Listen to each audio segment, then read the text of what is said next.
Nick, tell me about the case last night. So this is a 70-year-old man, well known to the ENT service for head and neck laryngeal cancers, with a recent CT showing significant head and neck masses, who was a pre-hospital 911 call for respiratory distress. And I was called by one of our staff, 15 minutes notice, got in before the patient, and were able to set up for a number of different airway plans, including an awake look with a flexible intubating scope, surgical airway, video assisted flex scope, and direct laryngoscopy. We simultaneously put calls out to anesthesia resident staff as well as the ENT resident staff to get there as quickly as possible. When the patient arrived, he was sitting upright. He had a maximum O2 saturation of 80%. It was cool and mottled and obviously very sick. He was mentating. He was able to participate, and very quickly we established goals of care, and he did wish to be intubated, and that was confirmed by the patient's wife, who was with him in the ambulance. He completed an airway assessment. He had limited mouth opening, easily a Mound-Patty 4, had significant anterior neck masses, which essentially made identifying any airway structures on the neck impossible. And so we made the plan to begin topicalizing him, initially with the aerosol and with the lidocaine gel on the tongue. Just stop for a second there, Nick. Who was there at the time in the room to help? As we were beginning topicalization for our wake look, in the room was one of our emerged physicians, myself, and our ED critical care paramedic, and a couple of the emergency department nurses. And then at some point through the topicalization process, the ENT junior resident arrived, and then shortly thereafter the ENT staff. The anesthesia resident arrived at some point in there. I'm not really sure when. And so what we did was, despite his hypoxia, the patient remained cognitively intact and very cooperative, such that he actually instructed me to use his right nair for a flexible scope. We loaded the flexible intubating scope with a 6.0 endotracheal tube. We were aware from a CT that had done a couple of days ago that he didn't have a lot of space for the passage of a tube.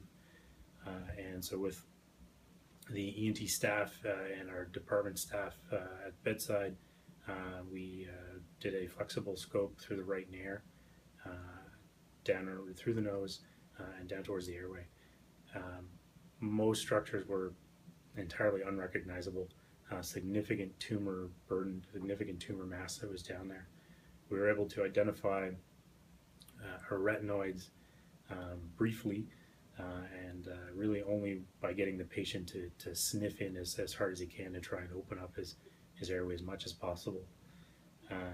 We were able to identify what we felt was an airway, and a decision was made between us and in conjunction with the ENT attending physician at the bedside, that given the patient's level of hypoxia, that he needed to be intubated right now. And so we used the flexible intubating scope to pass down through his glottic opening, which was, as I said, anatomically largely unrecognizable, and then really only knew where we were once we were in the trachea and could see tracheal rings. The caliber of his glottic inlet was not much different than the caliber of the scope, so half a centimeter. The clinic note from the week before had suggested that he had significant stridor at rest. In retrospect now, he didn't, probably because he just wasn't moving enough air. We were able to get the scope down into trachea, identify tracheal rings, and then advance a 6.0 endotracheal tube over top of the flexible intubating scope and down into the airway. It was difficult to pass. I think it's just because of the tumor mass that was there and the size of the glottic opening, but I think it was done relatively atraumatically and on first attempt. The patient tolerated it really well.